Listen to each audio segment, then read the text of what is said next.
Ladies and gentlemen, welcome back to another installation of the Ghost Comms podcast. I'm your host, Jatmon, not joined by Vishal today. He had a family emergency. Our thoughts and prayers go out to the family member that he is visiting right now currently. But today's episode, we are talking all about shorts, how they're dominating the creator ecosystem right now, how that all ties into content and all that stuff. And to talk about that with us, we have Mari's boyfriend. No, I'm totally kidding. We have Mike or Electris FN. Dude, thank you for joining us. He's a personal friend of mine, so I'm very excited to get him on to talk about all this stuff today. So yeah, firstly, you work with a couple organizations, and you have private clients doing social media management, TikTok, ideation, editing, the whole shebang, kind of pumping out shorts for creators.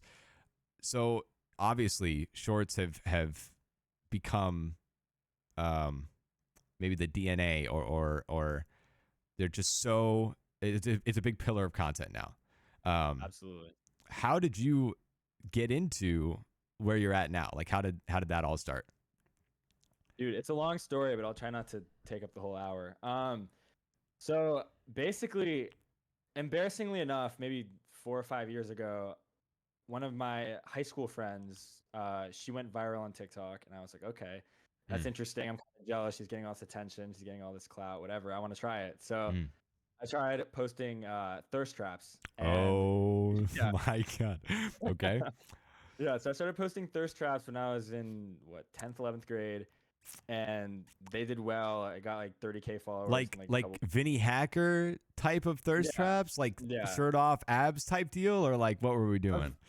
Eventually, okay, so it started off as just like face whatever, like lip syncing shit. And I can't believe I'm putting this information out onto the internet, but yeah, so it started off like that, and then I was like, oh my God, I'm gaining followers. It's crazy. But then my friends started making fun of me, so I was like, oh shit, I can't do this anymore. So That's I good stopped friends. posting. Right, yeah. Stopped posting, and then I made other accounts, and on like the separate accounts, I felt more safe because nobody knew me. So then I would start getting into more like Vinny Hacker shit.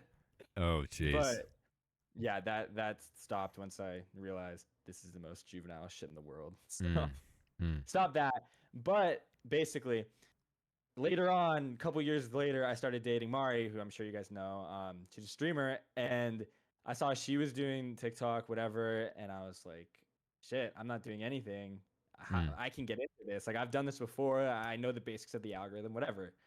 So I started my own personal account, and I started posting like tutorial stuff. I was like a quote unquote pro player back in the day, semi-pro, whatever. Sure. So that's I did educational content. That's kind of the default track now, no? In the Fortnite space, like if you're doing tips and tricks, that's just like if you do it correctly, you follow the right like formula, it just kind of pumps out free views and free growth. It's crazy. Absolutely. But the problem is, like, again, you just said it's saturated. Like, a lot of people do educational content, so you have to find, which helped a lot though, because you have to find the little things to tweak and the words to rearrange, whatever, to make your content appear before others. So that's when I really started getting into the algorithm and to script writing and whatever. And I noticed I was good at it. So you went down the route. As opposed to niche, you went down to SEO, like optimizing SEO to like the nth degree. Okay. Right. Yeah, that makes sense. It was all very methodical and analytical from the start. Like I would like when I was first figuring out the algorithm and whatnot, I would post a video and it would get whatever 10K, 20K views, and I would go into the retention graph and I would see what words would trigger retention to drop, what words would trigger a plateau, So, and then I would rewrite my scripts like that. So it was all very methodical. And from then I developed like a really good understanding of how to write scripts and how to like cater to the algorithm. Have you always been analytically minded like that? Like, is that just kind of how you're wired? Yeah. I wouldn't say I'm the most creative person in the world, but I do have a good work ethic. And I mean, I'm like naturally pretty intelligent and good with numbers. So yeah, opposite. So I've always Okay. liked math as a kid. So that was yeah. Oh, we're the polar opposites. Math was my Yeah. struggle thing, and I'm like the full creative. Like throw me at anything creative, and I'm good with it. That's I'm gonna really need to hire interesting. you, bro. Well, hey, well, maybe we can team up on something, because I guess Yeah. that's something that in content creation that I've learned over time, being in the industry and trying to make streaming and content creation work, is that there's so many people like that are successful. The work ethic is a big thing, and Right. that's in both creatives and more like, engineer minded. I like to think of it as an engineer, because that's kind of what you're doing, right? You're engineering Right. or Right. reverse engineering whatever process you're attacking. But um, the work ethic is consistent across all the people that are successful at any level. But there is a much greater balance than I would say that I thought, because I thought that content creation was all about creativity and being creative, and that has not shown to necessarily be the truth. And like we had I was just talking to him the other day. That's why he came to mind. We were talking to Heaven, who was the content manager for Dig for a while, and now he works for Cypher PK, and he's like so that ones and zeros engineer type, which is just I don't know. It was just so like groundbreaking for me to kind of realize that there's space for both, and there's necessity for both. I don't know. That was a big like epiphany for me, because I thought I was the shit, and then people were outperforming me, and I was like, I feel like I'm more creative or more talented even, and maybe I am, but they're deconstructing the numbers, they're being more analytically minded about it, and I don't know. I found that super interesting. So I want to go back. This is kind of a pivot. We'll bounce between shorts in this, I'm sure, a lot. Yeah. Um, Yeah. but you talked about Mari, and that was you watched her and her success on TikTok specifically, because it is crazy. I mean, she can go live on TikTok, and it's like she spawns with 400, 500 viewers minimum, and it just Right. Yeah. climbs from there. Obviously, she's a very successful creator. How did that whole thing happen? I know parts of your guys' meet cute story, but how did that come to be? Yeah, so it's actually a funny story. We met at a party that I was throwing in Dallas DreamHack. Mm, So I met her once the first night, then met her again the second night. Both times I'd mm, introduced myself as if I'd never met her. Well, that nice. was a mistake because I hadn't met her the first time. Yeah, so that's how I kind of like logged her into my head. I was like, okay, Mm, fuck, like I just messed it up with this girl. Um, but then so literally no other interactions. We introduced each other, introduced ourselves to each other, and then yeah, went about our ways. And then I want to say maybe a month later, um, I was in Italy and I was feeling ballsy and I responded to one of her tweets with like some insanely cheesy pickup line, like just as a joke. nice. And she bought it and DM'd me and whatever. We started talking, and then we just went from there. Met up and whatever. That was it. It was probably the worst like couple meetup story ever, but that's how it happened. That means the love of your life is on Twitter for the listeners at home. Exactly. That means reply to Start that with the e-girl. e-girl. Yep, yep, Mm-hmm. yep. Mm-hmm. Just keep shooting your shot. No, that's funny. So was there like when you guys met on like in person in DreamHack, like for you at least, I want to get her on an episode. I've been trying to get her on an episode.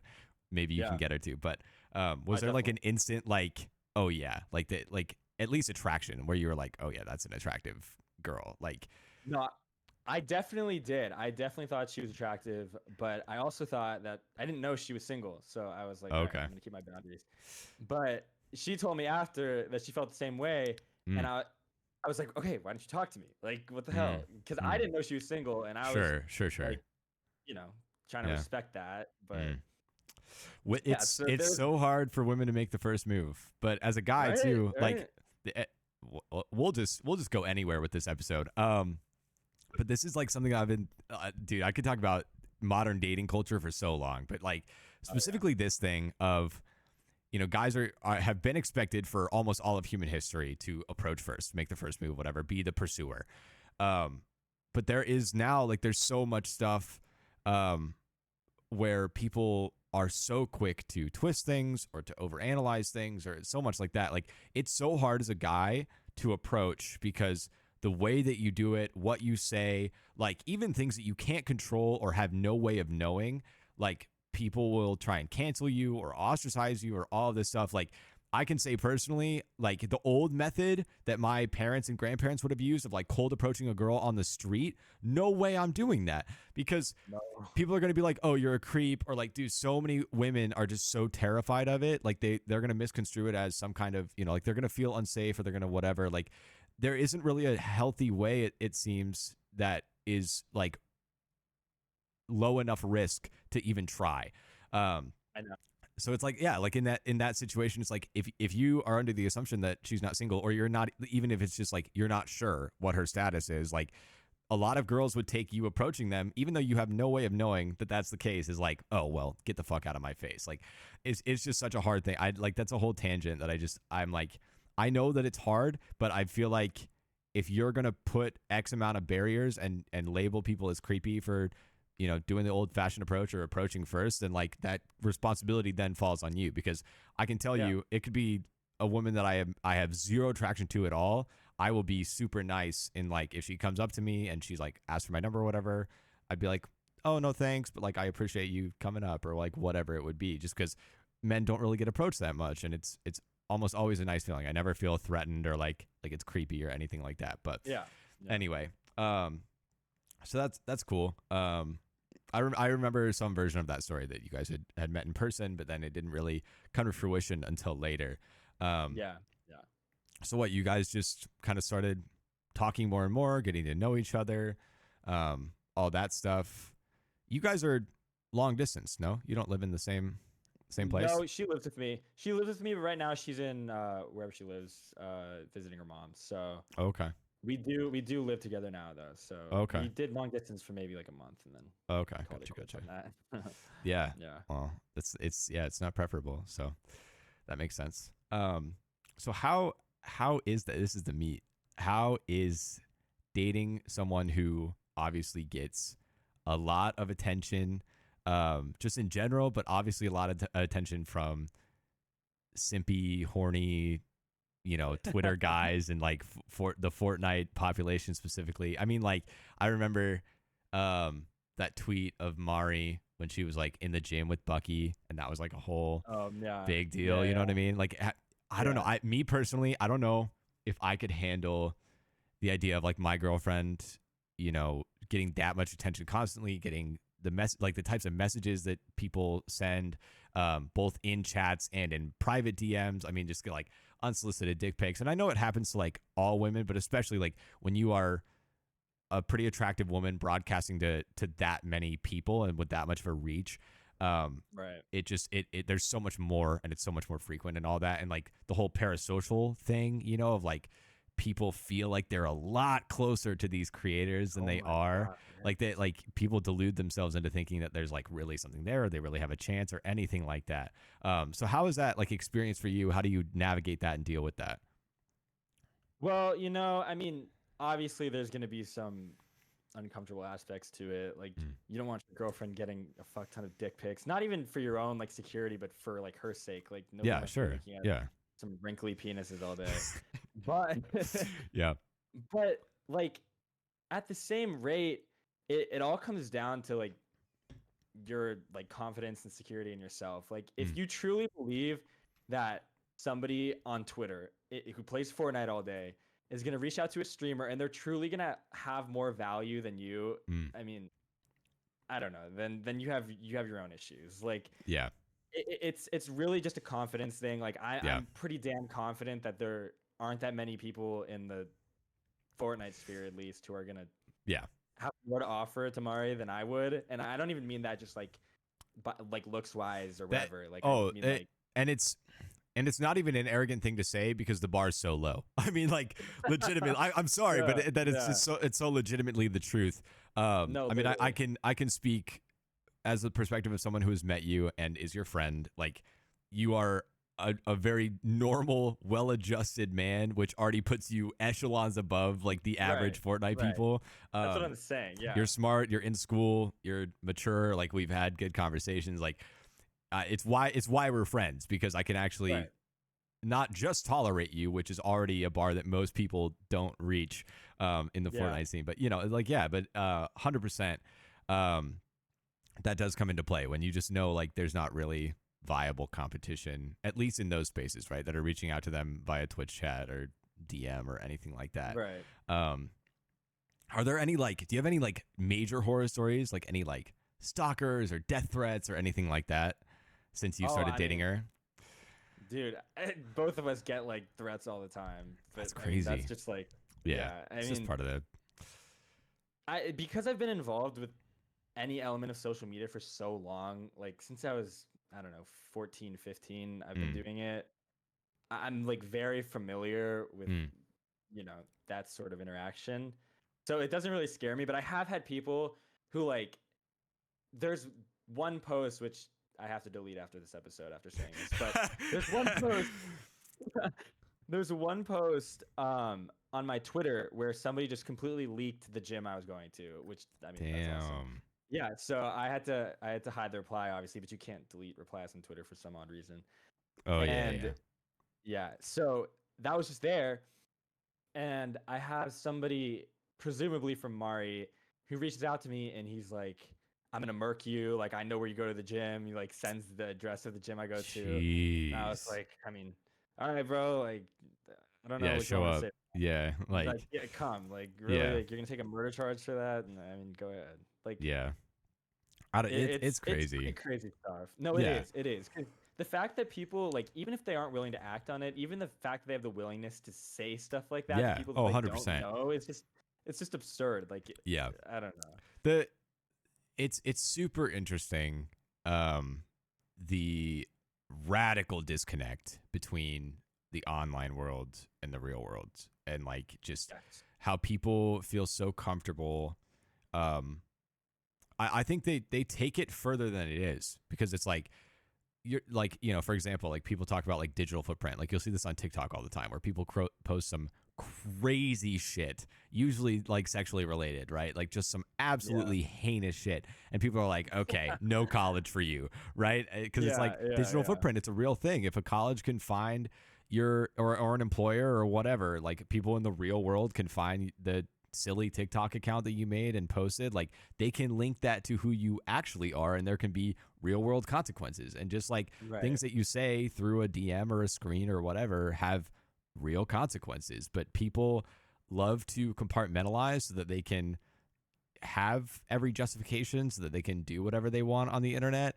And obviously this is not a new concept or phenomenon, but it continuously baffles me how low that bar keeps getting and how far people are willing to go and what they're willing to do, both as a consumer of media, but also the lower the consumer gets, I notice that the more the creators in that ecosystem tends to respond. I mean, I think we've seen this trend of streamers kind of move this way. Like Jack Doherty, I think, is a great example of like just the like shock factor, degenerate, like, just absolute menace to society type shit, for the sake of content. It's like, because I think people want to live vicariously through that. They want to live a life without consequences, but they can't do it themselves. So they kind of live it through the streamer, and the streamer just does it. And it's this cycle of, oh, well, if we continue to reward that, then it'll continue happening, and it'll continue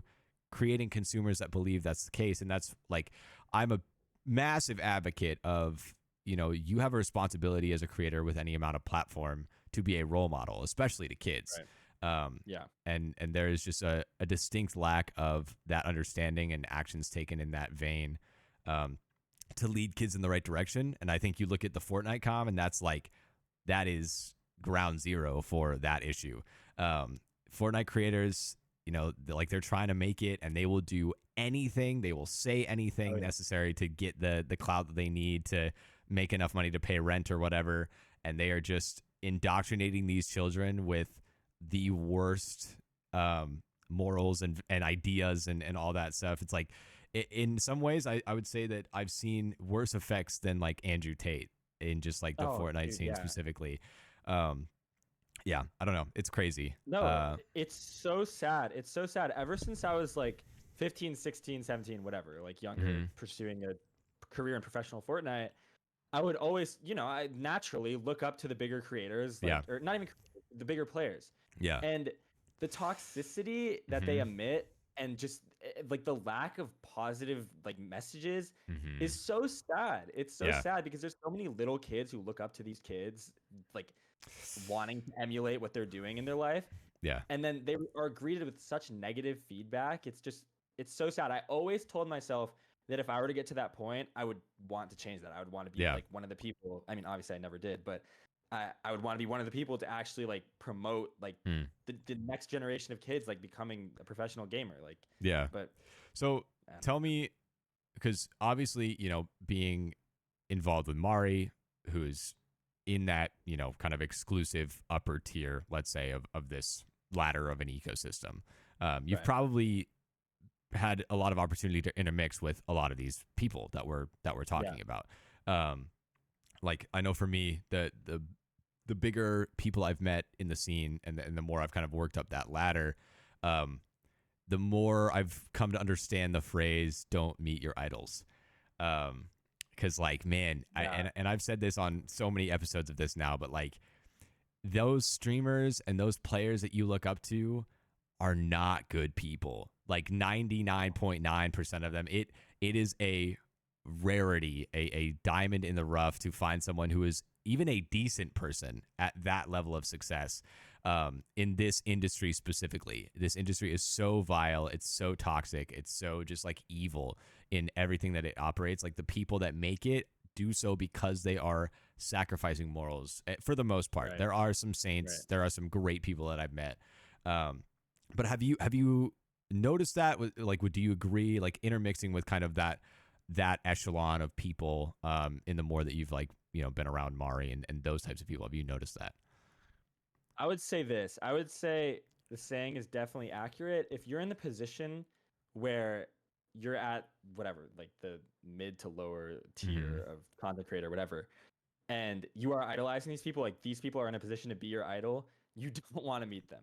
You don't want to.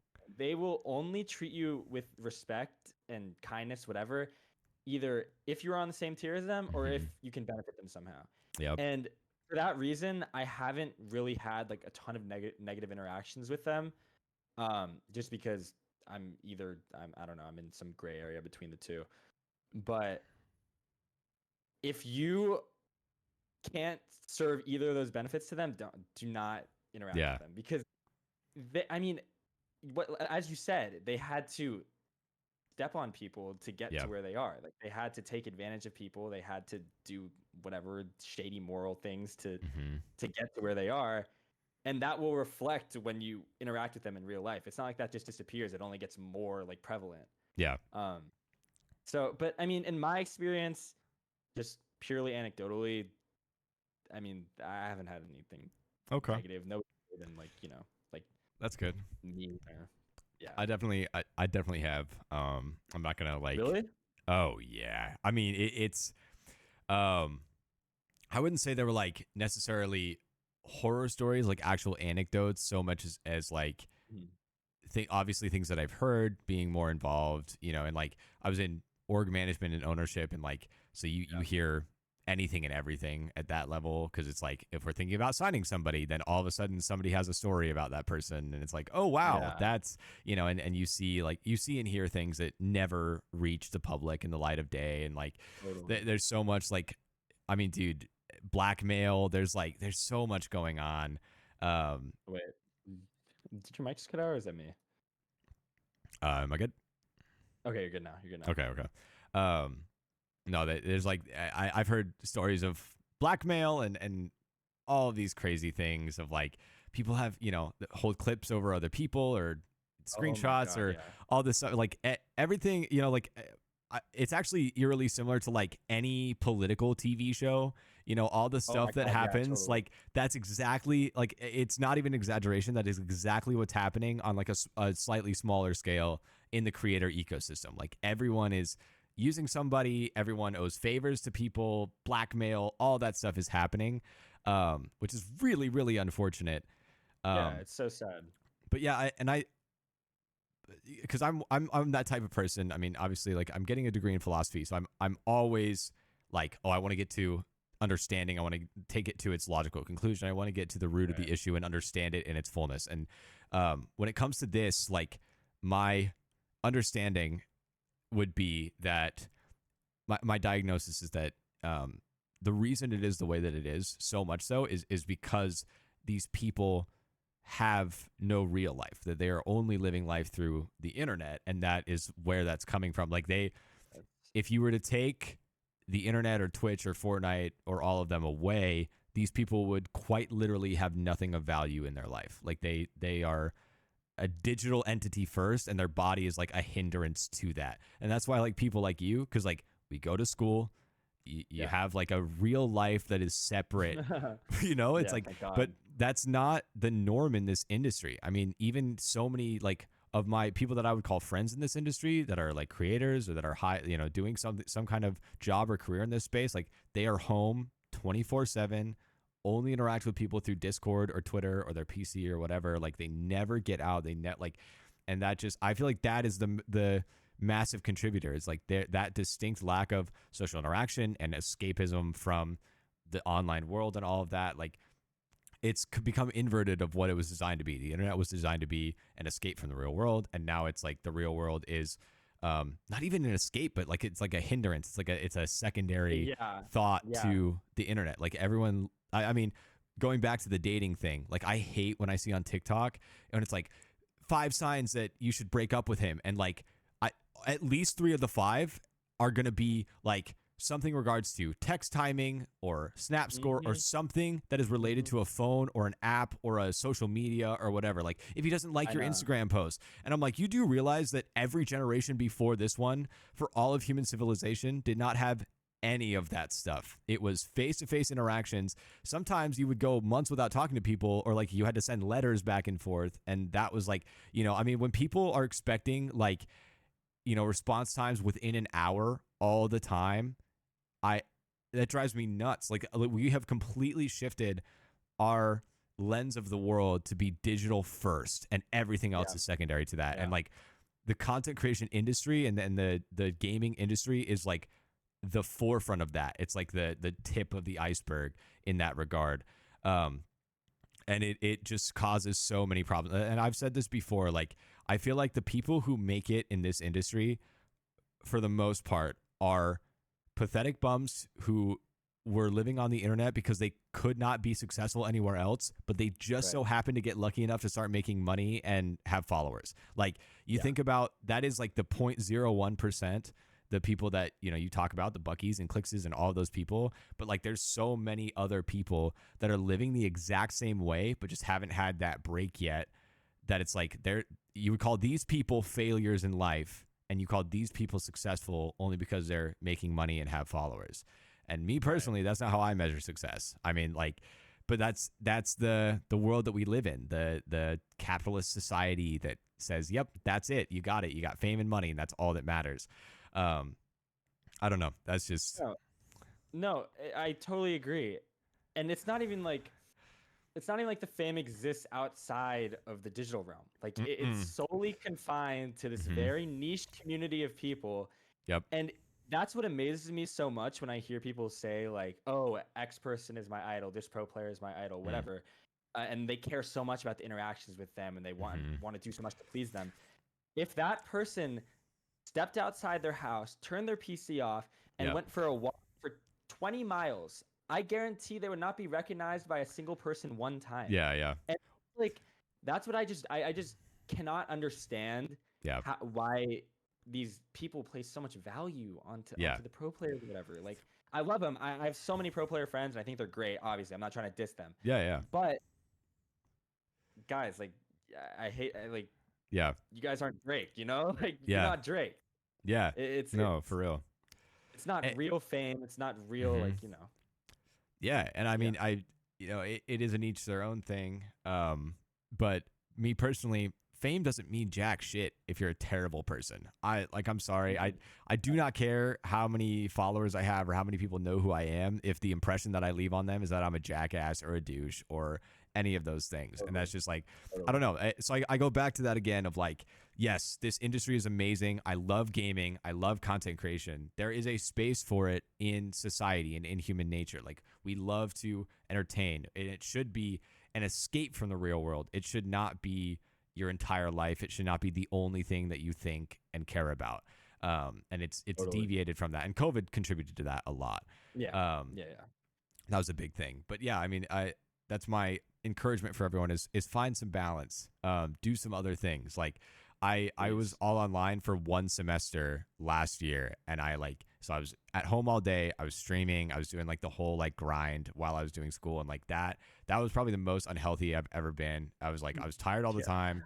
I was like borderline depressed because I just like, and then I started going back on campus this semester, and I felt so much better like after a week, just like getting out of the house and seeing people IRL, and like just getting away from the online world and all of that. So if you want to make a career in this, great, have a career in it. But just like any career, you need space, you need a break from it, you need to unwind, go do other things, all of that stuff. Um, okay, interesting question. Does that stuff? Do you feel like that bleeds into your relationship? Like, do you feel like there's a line, a distinct line between you and Mari's lives and that whole world, or is it kind of blurred? Well, I mean, you know, I think there's definitely a line, but there's also like a gray area in the middle. I mean, Mm, I now manage all of her content, so mm, there has to be moments when we're like, we're hanging out together, and I'm like, okay, did you film this? Did you do mm, whatever? Like, I'm not the type of person who's gonna be like, let's use each other for content. You should mm. like film me doing this. I'm gonna do this for you and film it, whatever. Yeah, But I mean, there are times where the digital world does like make its appearance in the regular world, and that sucks. But I mean, that's my job, quote unquote, for now. So yeah, I mean, I'll sure. accept it. It's not like a hindrance on a relationship or Mm, anything like that. Yeah, it's very minor, I would say. okay. Um, you're still in school though. No, you're getting your I am degree. still in school. What are you Yeah, getting yeah. your degree in? So I'm pre-med. So Oh the wow. track I'm on right Okay. now, yeah, yeah. So I'm not a bio major. It's called Health and Human Sciences. So it's like Yeah. a combination of psych and bio. But Okay. yeah. So the ultimate goal is to go to med school, become a doctor. So yeah, Damn. it's not a lot of free time. Dr. Dreamy. Yeah. Wow. Have you thought about like deviating, changing majors, going to like anything in the social media? Dude, when I first started doing the social media stuff, Yeah. I saw how much money was in it, which obviously is attractive. But Yeah.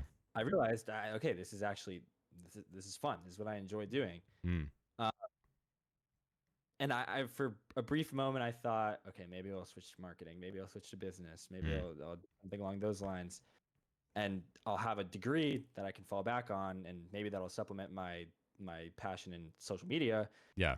But it'll also take a little bit of the giant workload that a pre-med degree brings. Um, but I started to realize that I'm not gonna receive any of the fulfillment that I would receive like as like a full-time social media manager or whatever. Like if I own an agency and I scale it up, it gets big, whatever. I'm not gonna receive the same fulfillment that I would like helping people and being Mm, like curing illnesses and whatever. Like mm, being a doctor wasn't like it wasn't my decision for the money. It was literally the feeling that every day mm, you go into work and you're making a true difference on the planet. Like you don't mm, have to get lucky and be the top 0.001% of influencers and mm. you know get on some motivational TikTok where you change Yeah. some lives, Yeah. motivate some kids to do what you're doing. Like being a doctor, you have a 100% chance that every day you will go in and you will change someone's life, and that's Mm. ultimately what was my goal. So that was like the most attractive thing about it, I would say. Okay. Interesting. That Yeah. that's funny because that's almost the explanation that I would give, but for why I wanted to do content and why I Yeah. still want to like that, because I don't know, that's so funny Yeah. because I was a youth pastor for a few years, Oh, nice. and like that was a big thing for me. Like my focus has always been on equipping the next generation, to inherit the world that we've given them for better or for worse, and it Right. looks like it's worse all the time. Yeah.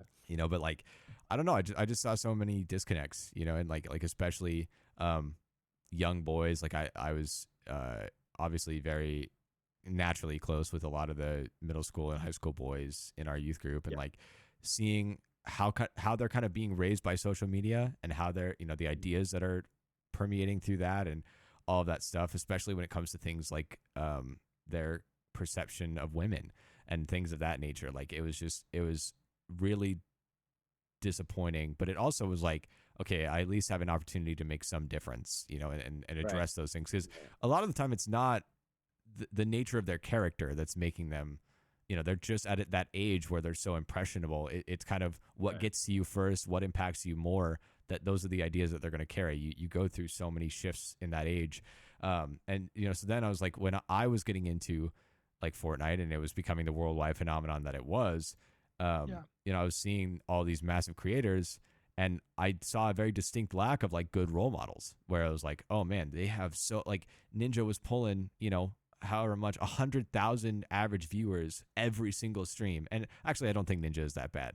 But like, you just talk about scaling that size, like a clicks 30,000 viewers, and he's, saying the things that he is and doing all that stuff. And I understand that he may not personally believe those things. He may just be saying them for content, but the people on the receiving end of that, the kids that are on the receiving end of that, are going to see that, and they're going to start to live it. I mean, you look at Bucky, you look at the effect that he's had. You see these kids, the 313 or whatever, like they're shitheads. I'm sorry. There's no other way to put it. And like, all it would take is some intervention. They just need someone that they find equally as cool or that they admire just as much to tell them the opposite, to correct those things and to send them on a better path. But no one was taking responsibility for that. So long story short, I ended up leaving kind of all organized religion in general. Not my personal faith, but I left the church that I was a youth pastor at. So I was really searching for something to fulfill that. And that was like right when COVID hit and all this stuff. So like, I was like, oh man, like if I could be entertaining, but also a good role model. Cause like there are people who are good role models, but like what person over the age of 13 is going to watch Nick A30? Basically no one, you know what I mean? Like it's a very, it's a hard bridge to gap. Like you have to be entertaining, and you have to be able to hold people's attention, but at the same time you have to have those good morals and all that stuff in place. And that was kind of my goal getting into it. So you talk about like helping people and all that stuff is why you want to deviate away from content. And that was ironically enough why I wanted to do content. But I will say that in the years that I've been doing this, I would say that seems like a less and less and less of a possibility, at least at that scale. Like it's kind of an unfortunate truth of the industry and the business that you have to sacrifice morals to get to that place, unless you are like a 1 in a billion chance of luck. Exactly. The people who are making it consistently are the people who are selling out and cutting corners and, using people and all of that stuff. So I totally get where you're coming from with that. And honestly, like that's a big part of why like org administration and management has become so big for me, is because I've had opportunity to, I kind of think about it as like, if you have an opportunity to influence the influencers, you're indirectly reaching all of those numbers. And like, so like being able to, especially with like younger pros who are 15, 16, like I know while Cooper was on PL, that was a big thing. Like I really wanted to be a mentor, older brother figure, those types of things, to be able to like make sure that he's not saying or doing certain things or encouraging certain things with his platform, because a lot of them just simply don't understand that they are role models, whether they like it or not. And that's the big thing. Yeah, because they're young. Yeah. I mean, they're still figuring shit out there for themselves, and that makes total sense. It's hard. It's extremely difficult to be going through that stage of life in front of hundreds of thousands, if not millions of people. Totally. Because we all fucked up during that stage a lot. Like we were all in this process of discovering who we were and growing and all that stuff. But to put it in front of so many people and to put careers and money and friendships on it, just adds so much more pressure that we weren't designed to withstand, I don't think. And there's not enough support systems, I would say, in place to ensure that, those things don't happen and those falling outs don't happen. And, those massive mistakes become even more massive because there's so much writing on it now, as opposed to just, oh, this is you and you learning in your life. This is affecting a whole slew of people in your career and all that stuff. So it gets really messy. The social media and content industry is evolving so quickly, and there's so much to it. It's really it's an enigma, man. It's hard to pin down. It'll be different in a year from now, and we'll be having a completely different conversation about what's good. I mean, that was how shorts came on the scene. I feel like that was like, you kind of got in on maybe the back end even of like the shorts craze, and now it's like you need to be on TikTok. You need to be, posting. Even YouTube Shorts is getting more and more relevant by the day. Like, so that was, I don't know. You caught the back end of that, but that was like, streaming and content creation a year ago that wasn't relevant all that much at all. It's become most over the past few years. So it's interesting how it grows and evolves like that. So then is this just like you're just trying to pay for college with this type of stuff? Is that kind of the idea? We'll see. I mean, I think I have a pretty good like business mind, I would say. So I would like to see where I could take it if I were to scale it, even past esports. Obviously, I can't go like too into detail because I'm in like talks with different people, but I mean, like just like targeting like even the esports orgs and people who are like more willing to actually put in, not only like pay me, but actually like put in resources to like foster good content creation. Because a lot of what I do right now, and I have no problem with this, and I think this is still like a representation of the person's like personality and their content, but a lot of what I do is taking clips from their streams and then like cutting them and script writing them to to appeal to the average audience and to like maintain throughout the video. And that's great and all, but again, you're given very limited resources and very limited like opportunity for creativity. So if I were to like scale this out of esports and start working with real brands and become more of like a digital marketing agency rather than like a social media marketing agency, that would be awesome. I just talked to a guy who did Jake Paul's boxing campaigns, a bunch of different like huge marketing campaigns. He runs a digital marketing agency, and just seeing the creativity and the resources that he had to work with and play around with, still like maintaining that analytical like strategic approach. It seems so cool. Like that is something that I would be willing to go into. But again, you have to get kind of lucky, and you kind of have to like start early if you want to be at the forefront of that. Because otherwise you're gonna end up working at a desk job for some guy. 9 to 5. Who did it 10 years before you? Right. Exactly. And there's a huge stigma around that right now. And I'm trying to give it. I try to give it its appropriate credit because the 9 to 5 can help you in a myriad of ways. Yeah, absolutely. But I just feel like I'm not the type that wants to be in a job where I can't scale and I can't innovate. 100%.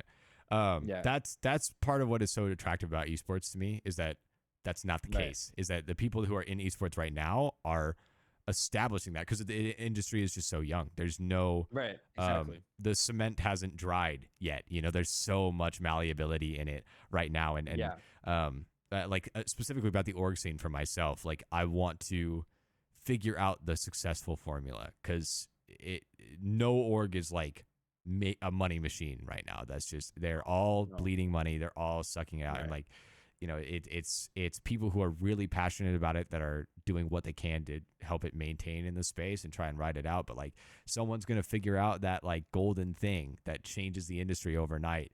And esports is so much about being self-made, and it's all the people who are in it right now are establishing what will be the industry standards in 10 to 15 years. It's like all the people who are, spending the hours now and basically being self-taught and independent, and everyone kind of in the space is an entrepreneur to some degree, are going to be the people 100%. Hiring the desk jobs, with bachelor's degrees in 10, 15 years. I mean, already I've seen in the time that I've been in college, degree programs for esports management have become a thing. Different. That's so cool. It is. It's awesome. It's awesome to see, to be on the literal forefront of an industry and to watch it unfold before your eyes is a very cool pleasure that I've had, and I love it. But that's so much of the draw of esports to me, is that there's nothing guaranteed, and that can be a good or bad thing right now. I don't know. I find that really cool, but I like what you said about expanding beyond esports, because I think that is something that's something that I've considered heavily, and I think that's something that kind of everyone should consider.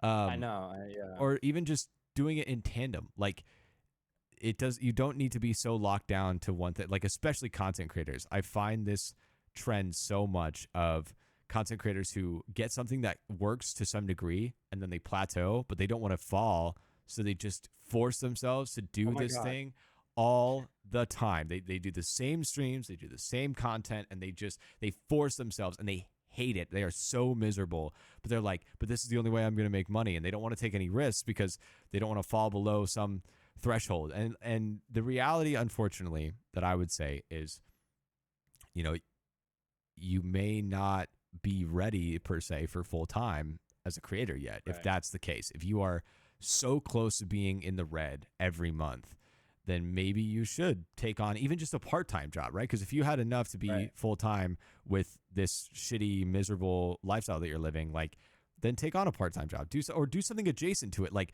if you're a big creator, all of your knowledge and resources, I guarantee you, so many companies would hire you as a social media manager. Like, Yeah. just go and use that. Like, I don't see the shame in that at all.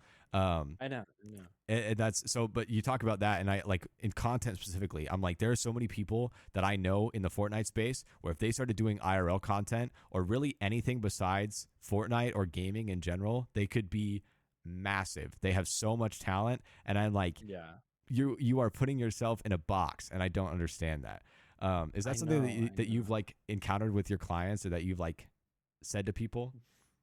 Dude, I mean, first of all, the thing about plateauing and being afraid to drop into the negative a little bit, like to give yourself the momentum you need to go to the top. I've seen that so much, and it scares me so bad because I do like if I were to run the route as a content creator, Mm-hmm. I could see myself doing that because I'm so scared of failure and I'm so scared of being like, Mm-hmm. I've been so high, I've done so much, and then I lost it all, and now Yeah, I'm at the bottom. sure. You know what I mean? Yeah, So I understand their fears, but it is such a problem when people aren't willing to pivot and like yeah, redirect and yeah. try new things. But then following that, the amount of people who are doing whatever they're doing like well on Twitch, like Mm-hmm. compared to the average person, but then decide to quit everything and go full time to streaming is kind of terrifying. Yeah, Like, I mean, you're just setting yourself up for failure. I mean, who knows? I suspect Fortnite will be around for a while, but yeah, who knows how long it'll be around? It's so unstable. What yeah, are you going to do differently to set yourself apart or yeah, like to go above the, 50 to 100 viewer range? yeah, Because you really can't make a healthy living until you're like 400 average. yeah, yeah. Um, Absolutely. Well, and that's. I think that's a big thing too. Is that people call it way too early. Like yeah, they yeah, see a payout where they're like, oh, I could pay my rent and my bills with this, so therefore I'm right. ready to go full time. And I'm like, okay. In any other job, in any other industry, you need overhead. You should not be Yeah, spending exactly what you're making or within a I couple know. $100s of that every month. That is terrible I financial know. literacy. It's so And I bad. get it. You want to make the dream happen, but it's like if you took the time and you prepared and you were making, that money, let's say even for 6 months, right? And you continue working a full time job, you save up a little bit, you have an emergency fund, all of that stuff.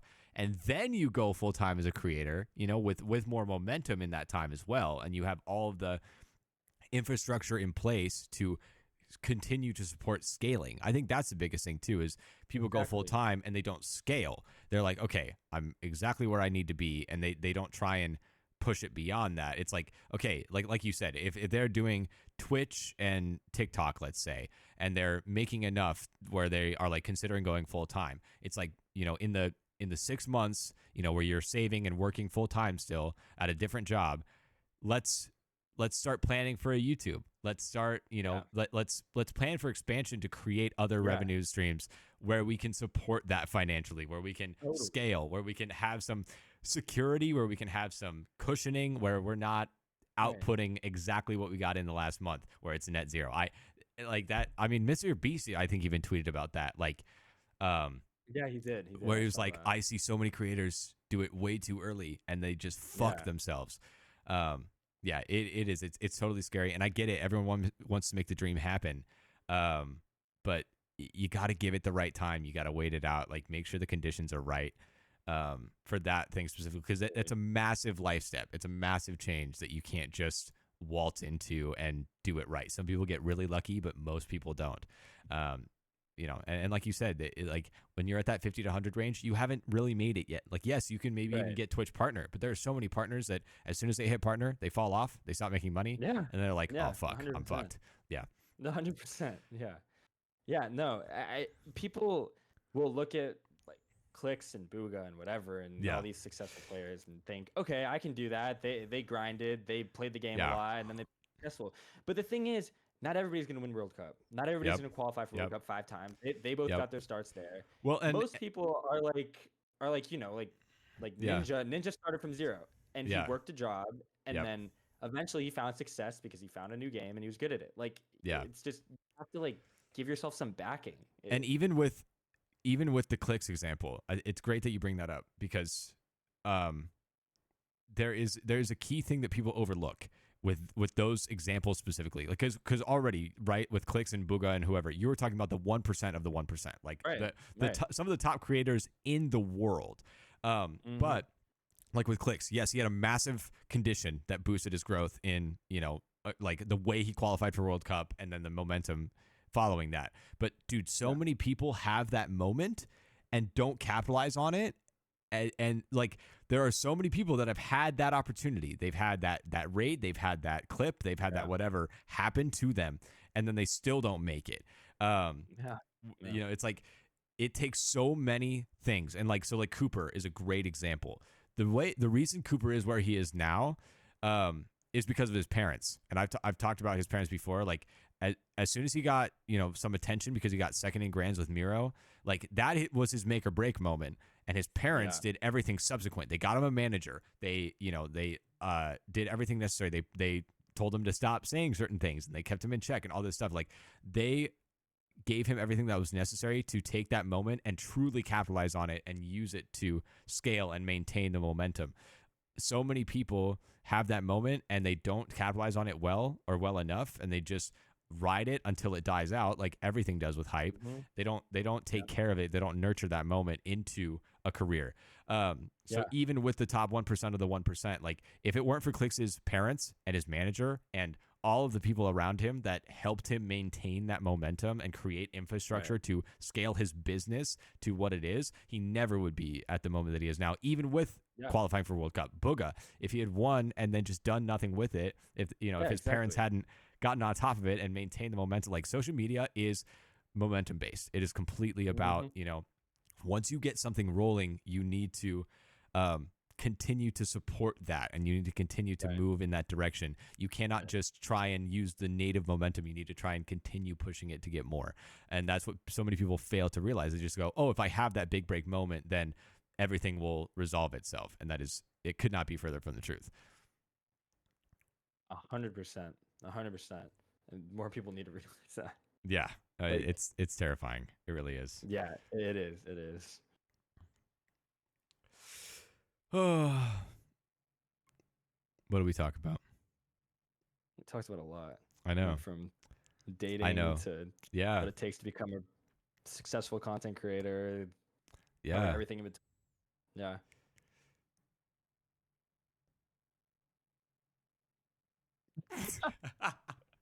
Well, awkward silence. Yep, was brought to you by our sponsor of the same name. No.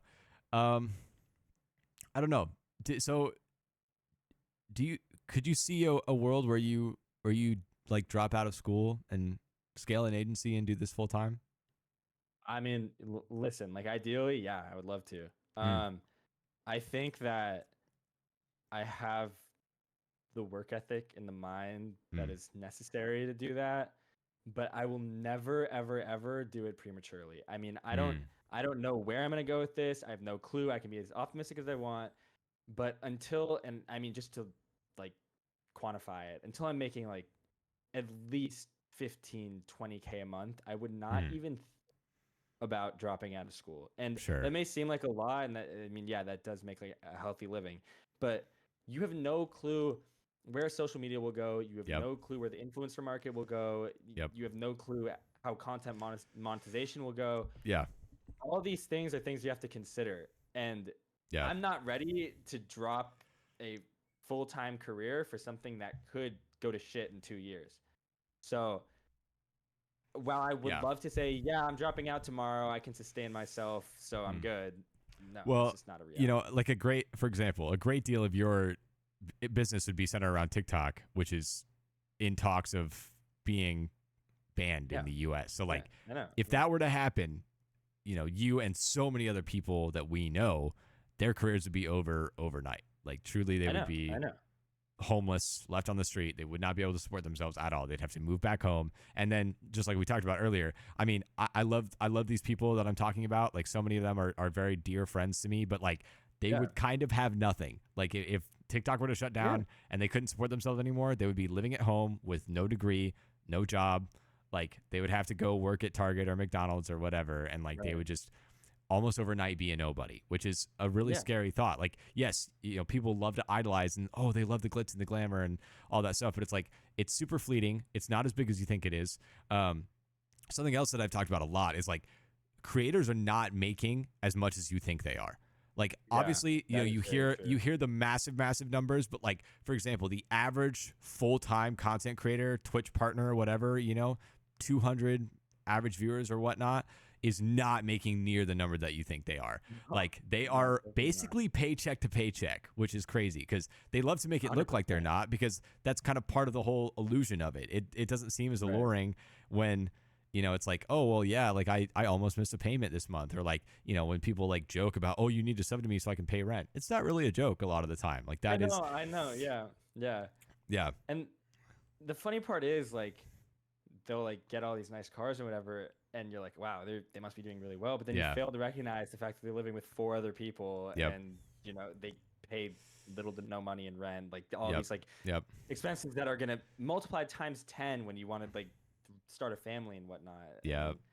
It's not nearly as sustainable or lucrative as the average person thinks it is. And I mean, I've seen that firsthand. I work with all these creators. Like, some of them are doing amazing. Now, I will say. Yeah. That. Oh, the average one. It's kind of a situation where they're either making way too much money or they're making like way less than you think they are, and you're like, wow, I would almost rather work a 9 to 5 where I know that I'm making this amount. Like it's a very interesting. It is, dude. Like.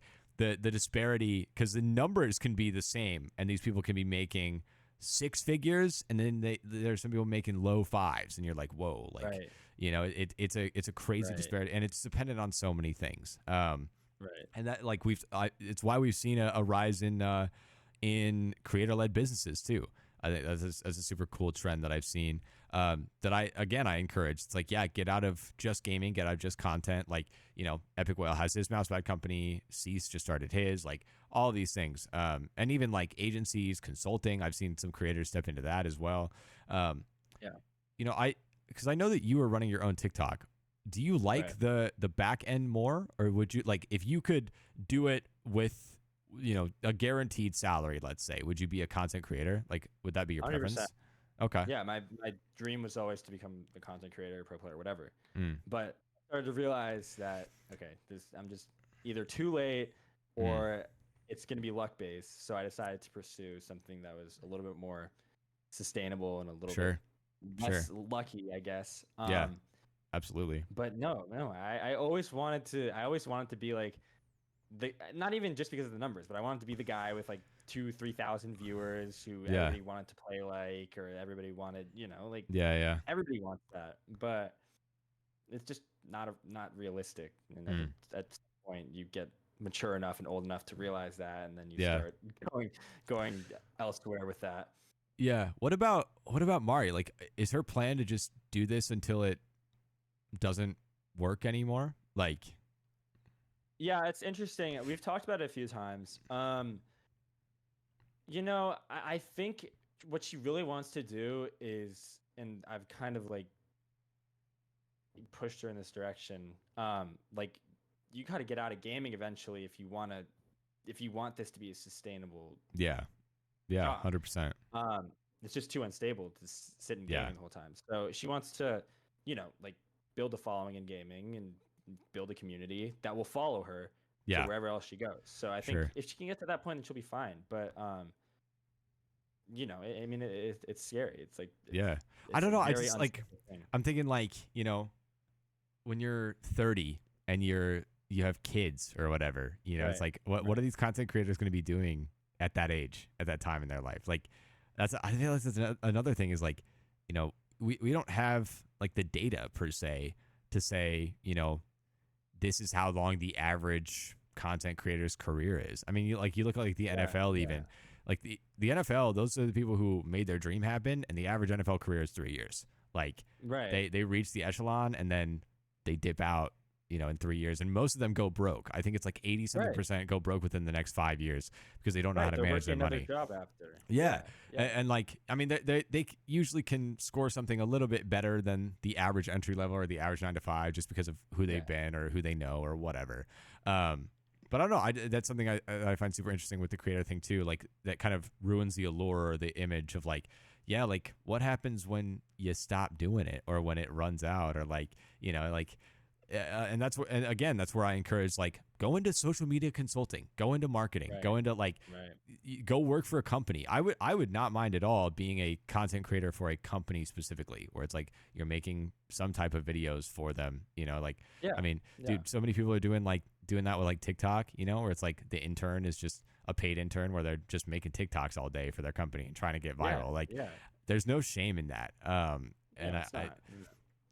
don't know. I feel like we place too much of an emphasis as a culture on, fame and trying to get like recognized and all that. It's like we've made it a virtue, and we've made it like the peak of human existence if people know who you are, and drugs and sex and money and all of that. And I don't know. It's a super empty view. It is. And I mean, tell me if you agree with this, but I've had this theory for a long time that there are two types of people in this industry. There's people who are in it for something bigger than themselves, and there are people who are in it solely for themselves. And it's pretty clear, like once you get to know these people, like some of them pretend they're one or the other. But for the most part, you have like a 5-10 minute conversation with somebody in the industry, you know which one they are. Where it's like, and I don't know. I find that unfortunately, like we've been saying, like the people who are only in it for themselves tend to find more of the monetary and numerical success in this industry because they're willing to do anything to get it. But you talk about long term, you talk about legacy, you talk about all the people who have like defined the industry that have found success. It's those lucky people that are in it for something bigger than themselves that make it through all the barriers and the roadblocks and whatnot. I think about all the people that have impacted me. Like one of the first people that I ever watched was Tim the Tap Man. And like, dude, just like I listened to his story and like I actually like he made me care about who he was as a person and like all of that stuff and just how he rose and especially like he was a Christian and that for me was like big going in and all that stuff. Like it was just like, oh, I connected with him as a person and that, like he's in it to inspire people and to entertain people and to lift them out of the dark times that they're in. And I don't know. I just think that the selfless people in the industry and the people who are in it for something just beyond themselves and their own selfish agenda are more successful in my book by any metric. And that's what I encourage, man. Do it for something beyond yourself. Try and, be nice to people and help people and heal people and whatever you can do, do it. It's like be a doctor, whether that's in a literal sense or in a creative sense. I don't know. No, I totally agree. Yeah. I totally agree. You can buy all the supercars in the world, but you either crash them, they depreciate, whatever you sell them.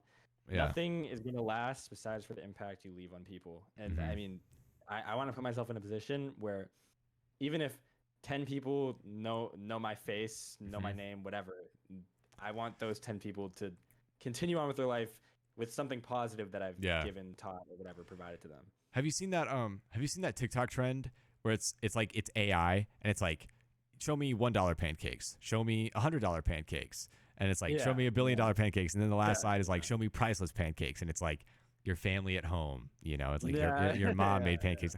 As cheesy as that is, that's kind of like the sentiment that we're getting at here is like you can't put a price on those things. You can't put a price on creating the human condition. Right. To get really deep and philosophical there. Like that to me is the meaning of life, man, is people. It's relationships, it's impact that you can leave on others. It's not about you. It's all about giving out. Okay, so at the end of every episode, unless you have a specific topic that you want to like really dive into that we've talked about or anything that was like stored up in your head, we asked two kind of final questions. So firstly, like, what can we expect to see out of you in the near future? What are your plans? Where do you want to see yourself? Yeah, start with that. Dude, I mean, a lot of people don't know this, but I started this like literally 4 months ago. I'm very new to this whole thing. So, I mean, just the recent like success and growth that I've experienced is amazing. But I want to grow exponentially here. So, by the end of the year, I hope that whoever's watching this right now will see me not only managing brands, or not only managing esports brands, but brands like in outside of space. Like I want to scale this up to be more than just like, gaming consulting basically. Like I want this to be like an Yeah. I wouldn't say like a mega brand, but I want it to be. Sure. I want to get eventually. Yeah. I get you. Yeah. And then the last question that we always ask is, if you were to give the audience listening one piece of advice, this could be content related, this could be relationship related, this could be life related, what would it be? Oh my God. I feel like I think of like things to tell people so much. And I feel like I always have so much advice. And now that I'm being like asked it, I don't know. It's okay. Just whatever comes to mind. I think that if you're passionate about something and you work at it, you may find success, whatever. However, I think that if you find something that fulfills you, not even that you're just passionate about, something that truly fulfills you, and you work at that 24/7, like you nothing else, your work ethic will translate to success, to the amount of success you receive 99% of the time. I think there's a difference between being passionate about something and then being fulfilled by something. Like I think I was passionate about a million things that gave me no fulfillment because it was a solo venture. I personally fulfilled by helping other people. I wasn't helping other people, so I wasn't fulfilled by it. You need to find that thing that you enjoy, that you're passionate about, whatever, but you're also fulfilled by, that you can actually do and not see results for a couple years, but truly pursue with 100% effort. And I think that if you can do that, you will find success in anything you do. Anything. That's what I have to say. That is a perfect ending. I'm not even going to add anything onto that. Awesome. Love it. Great. Ladies and gentlemen, thank you for listening. All of Mike's socials will be down below. Make sure you check him out. Fantastic episode, fantastic guest. You can listen to this anywhere that you get your podcasts, Spotify, Apple Podcasts, and the video version is on YouTube. So make sure you check us out. Leave a comment on what you liked, what you agree with, any other people you'd want to see on the episodes. Let me know, and we will catch you all in the next one. Peace. Thank you for having me.